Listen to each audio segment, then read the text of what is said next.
I see different people who love literature, and here I see one of the father of literature who is sitting in front here that needs to be celebrated and honored, who is no other person than Mr. Michael Hamadi Seka. It is a great honor of us seeing you here in our midst, celebrating our sister. And we thank each and every one of you for coming forward to celebrate Aisha. Not only Aisha, but Gambian writers and Gambian literature. We pray for Almighty Subhanahu wa Ta'ala to grant each one of you peace, wisdom, and gratitude towards you and your entire family. Assalamu alaikum wa rahmatullahi wa barakatuh.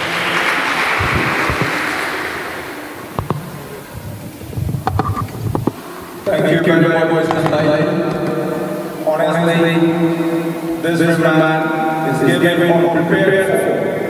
I want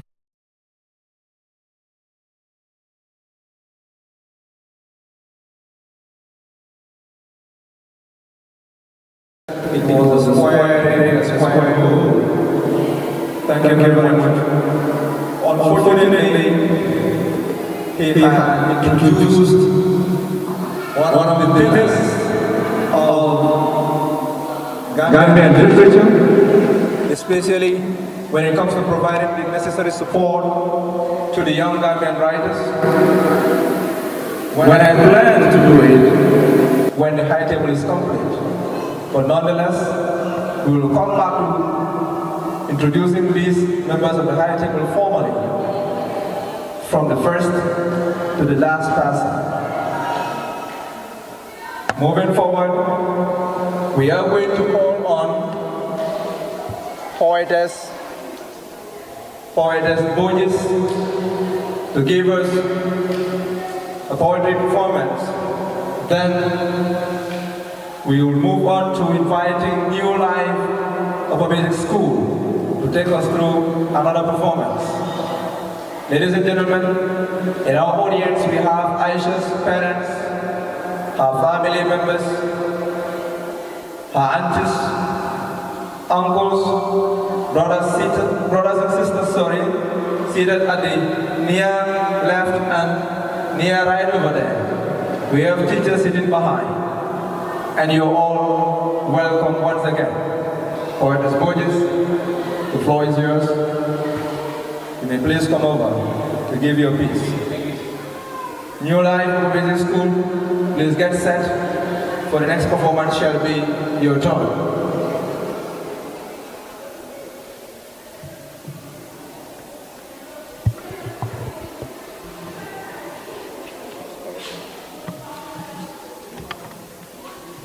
A very wonderful good day to everyone present here today. I greet you all respectively by saying Assalamu alaikum wa rahmatullahi wa barakatuh. I am here to recite a poem entitled The Bright Dark Gambia. But before going further, I will hereby introduce myself for the benefit of those who don't know me. I go by the lovely name Nima Kebonyang Epo as poet. On the 18th February 1965, Gambia gained its independence. Every face was painted with white. We stand for peace. That's the time when Gambia was bright like light, loving with beautiful smiles, and the country was so peaceful, which makes it to be the smiling coast of Africa. But today, it has faded away. Because where are those days, the days when peace and with smiles and joy everywhere? Gone are those days, and these new days are the days when peace and with tears and pains everywhere. See, I ask my Gambian question, why are we travelers? Is it the young that choose to be travelers, or is it our leaders that choose to maintain tribalism, just for them to save their souls from Malo? See, these are the leaders full of corruption and nepotism act, mismanagement and favorism, another direction. A direction where peace no longer exists, and now the beautiful picture of her face has faded away.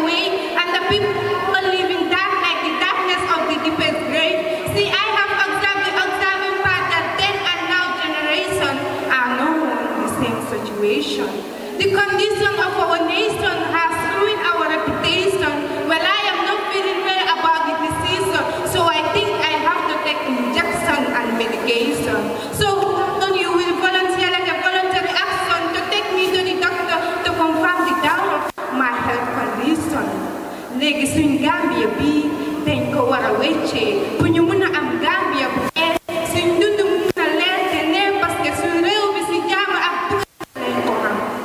See, let's struggle together, suffer together and celebrate victory together, because the way things are moving with us in this country makes me think and sing in the river of hallucination.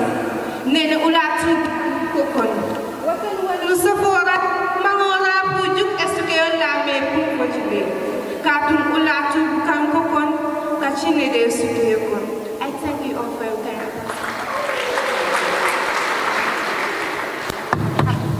Thank you very much, Poetess Borges, for the bright performance.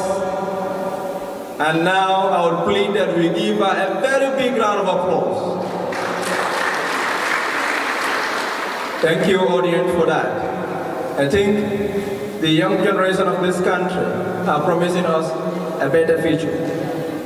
Yes, at some point people feel scared that our future as a country is not guaranteed. But with these people, academically and in the literary world, we have promising scholars.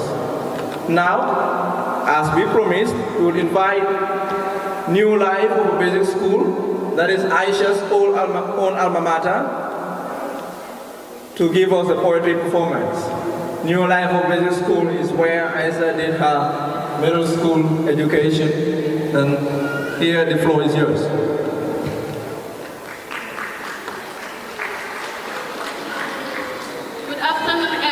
Teachers, guardians, and my fellow school. My name is Hoja Jada from New Life. I am here to recite a poem about the challenges you face. The challenges you face are not meant to pull you down. They are not meant to draw you. They are springs to shoot you to your destination. Wake up, you that is discouraged. Wake up, you who has lost hope. All doors seems to be locked everywhere looks dark. But don't faint in your effort.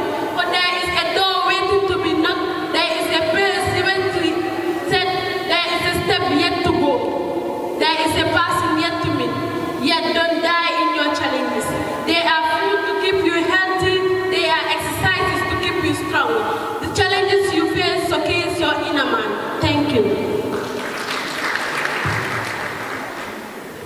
Thank you. That's one of the pieces from New Life Basic School, and we will call on the same school for their second piece when we will move on to another item on the agenda, as time seems to be our greatest enemy today.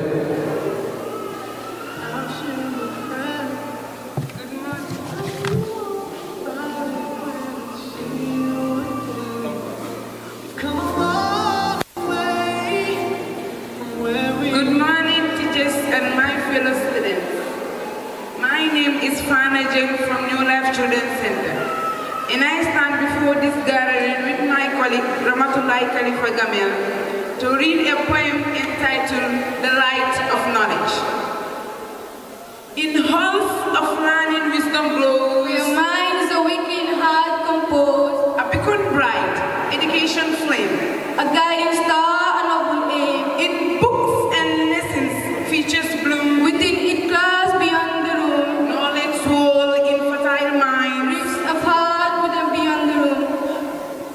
A world unlocked by pens and ink, encouraging each soul to think. To remember swords and history stored. Our destinies we shape and fold. With every fact, the truth revealed. A better world can be unseen. For in the power of what we learn lies hope renewed, a brighter dawn. Teachers' voices gentle, strong, guide the way, correct the wrong. Their wisdom shared, a precious gift. It helps the minds to preach a heart. A world unlocked by pens and ink. Encouraging its soul to think. Education build a bit so dim. A part of what the heart is living. It moves the character like the way. Preserves the heart. Prepares young youth for life array. So cherish every classroom, Lord. For it opens every door. In the embrace of knowledge true, Lies the heart to all in you. in every lesson, big or small, lies the key to conquer all. Education and wisdom shape the future, guide the head. Thank you.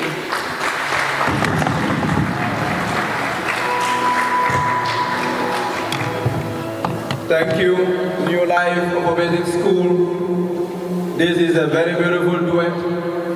Of course, the advocacy that when you come here to perform, you use both microphones. That is the one provided by the media house because it will be necessary for the recording. Meanwhile, we will invite. You have another one? We are afraid we are behind time, so. Right. You can come forward. And Mr. Camara, please, next would be your welcome remark. Thank you.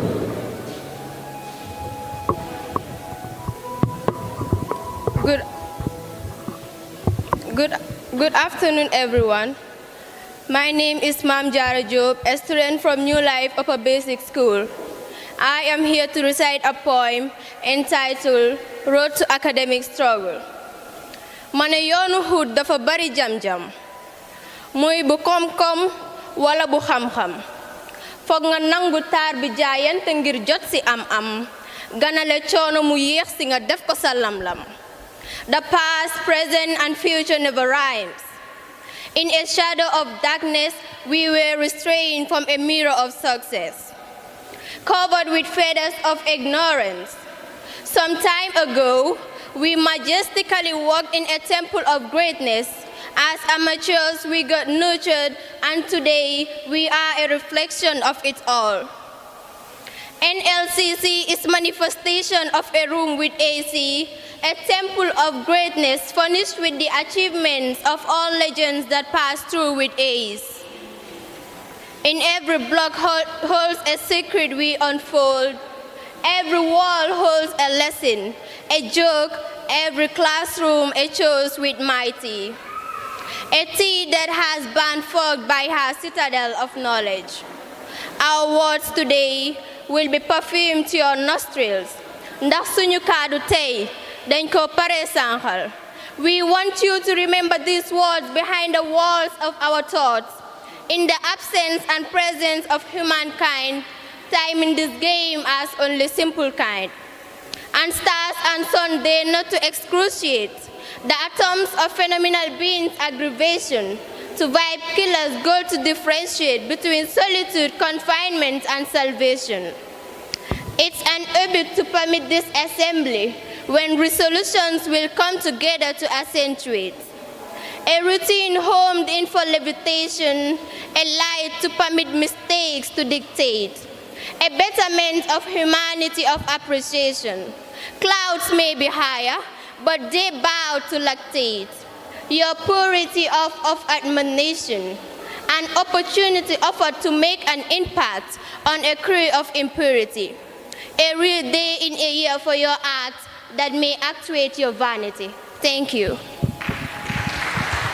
As they come forward, when you see people successful, it's usually great men and strong ones for that matter that are behind the scene to promote their success.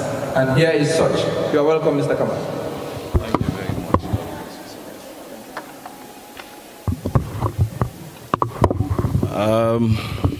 Assalamu alaikum. Assalamu alaikum. I will not be able to stand here because of my height, because I want to be seen by all. So I want to break the rule. Thank you very much, Mr. MC. Of course, my daddy, uncle Michael, the parent of Aisha, teachers of Masru Senior Secondary School, all protocols observed. As rightly introduced, I am Mr. Adi Khalid Kamara, a teacher of New Life School.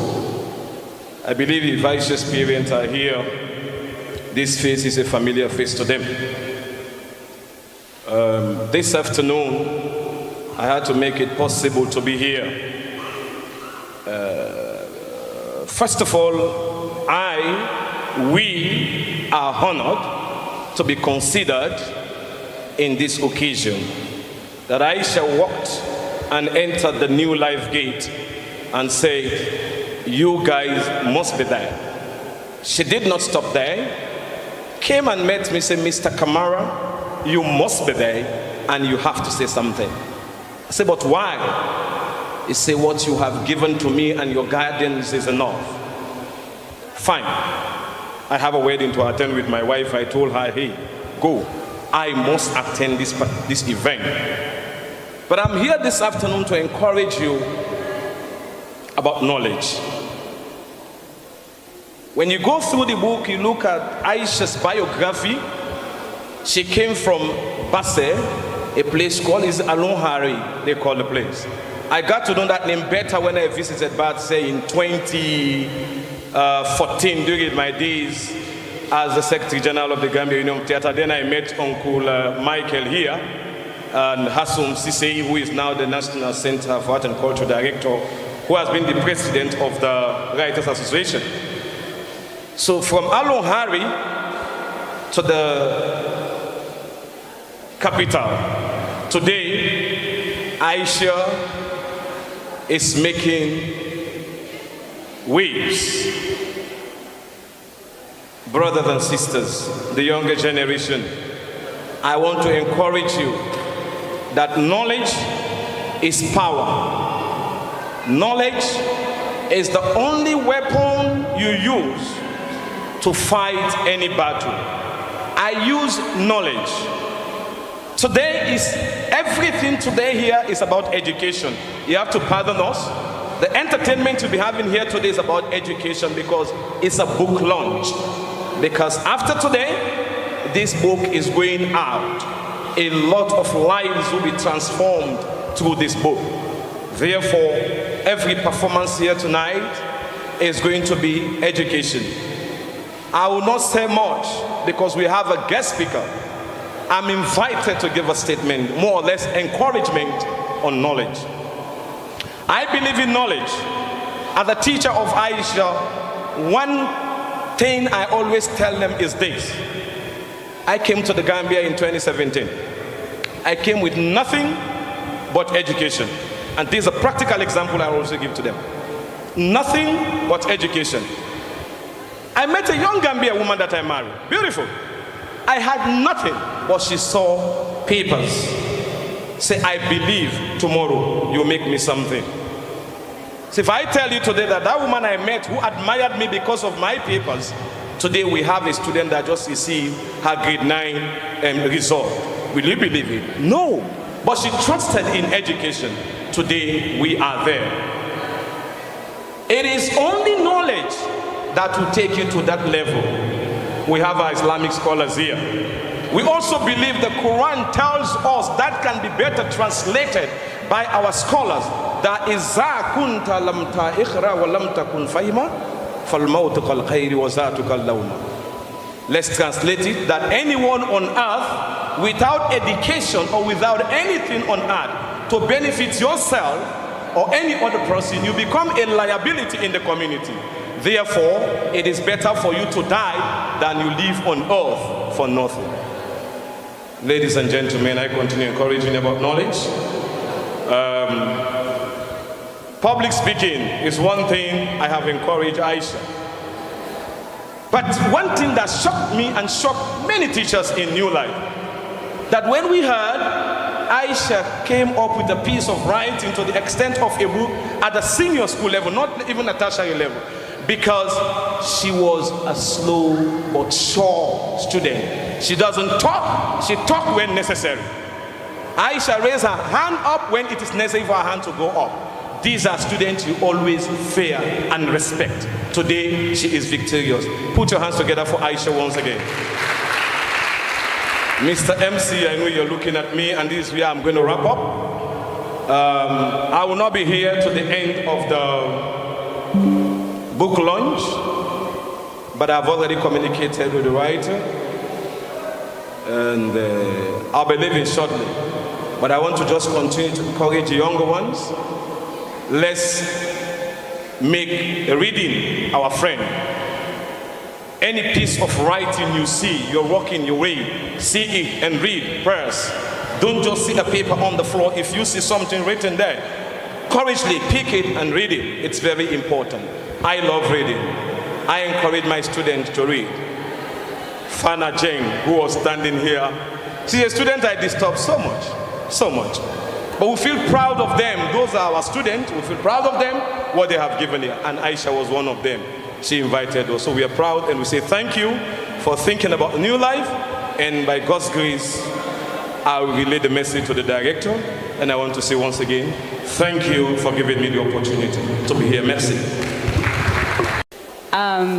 Sorry for not standing on the stage, because I know my height might hinder me from delivering the message that I want to. I'm so happy to be here in Masrus Senior Secondary School. It's a joyful moment to understand that we are having young, bright, intelligent, smart personnel, young people venturing into the writing industry. As an author, I believe that we should do by all means to support them, because they are doing their best to bring out what can change our society.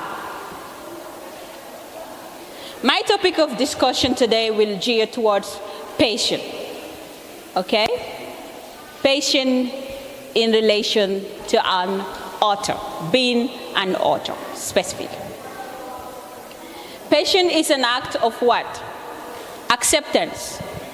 When you are in a problem or you are suffering, you decided to believe in Allah and to understand that in whatever situation that you have found yourself, when you believe in God, you can prosper over time.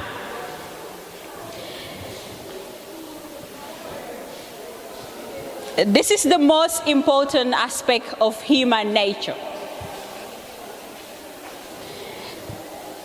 I can say, I will give a very good example from Surah Al-Baqarah, and thereupon Allah subhanahu wa ta'ala stated, endure what? Endure with each other in endurance. That is patience. He's encouraging us in whatever that we are doing to become patient in whatsoever we found ourselves. In an hadith from the Muslim, if something good happens to him, what? He thanks God. As Muslims, when something strikes us, we come back to Allah subhanahu wa ta'ala and thank Him for it. If it's good, we believe still it's Allah. When it's bad, we still believe that it comes from Allah subhanahu wa ta'ala. It's a trial, it's a test, part of our life. And once we encounter this, we believe that it will come to an ease. When we look at the characteristics of patience, we first have to what? We have to face situations. That is enduring difficulties. That is driving its only time to Allah subhanahu wa ta'ala. Accepting natural divine degrees, okay? And again, neither lose hope in the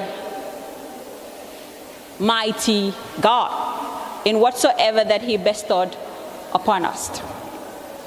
I would like to give an example, a very good example towards patience. From the Holy Quran, we learn about the story of Yusuf alayhi salam, right? When he had 11 brothers, half brothers. And who was the father of Yusuf alayhi salam? Yaqub. Yaqub was a prophet chosen by Allah subhanahu wa ta'ala, but he had a son by the name Yusuf who was with his half brothers, and they felt jealous of him. They feel that, okay, he is more special than all of them. And what happened? They planned for him to what? To throw him into a well. They went and convinced their father, that is Yaqub alayhi salam, that they want to go with Yusuf to do fencing. And in that process, they went on to throw him in a well. One of the caravans were Persian, and they found Yusuf alayhi salam in that well, draw him out, and then what? Went with him to Egypt and sold him as a slave. When the brothers returned back home, what do they say to his father? That we went with Yusuf and all of a sudden a wolf saw him, ran over them and ate Yusuf alayhi salam. This is the lies that they have planned to explain to their father. But the father of Yusuf looked at them and had the feeling that, no, Yusuf didn't pass away. There is something that had happened. And maybe one way or the other, they have sacrificed him, but it's not wolves, ordinary wolves, that had eaten Yusuf. This story, why I am bringing it here to recall us on it, because what we learn from the Quran is that his father will go through tough moments of his life, whereas he will cry about Yusuf to an extent that he will go blind. But then, he didn't say, Allah, no, you granted me this child, or whatever, that one may think of saying it. But then he went back to Allah subhanahu wa ta'ala and prayed upon him. That is patient.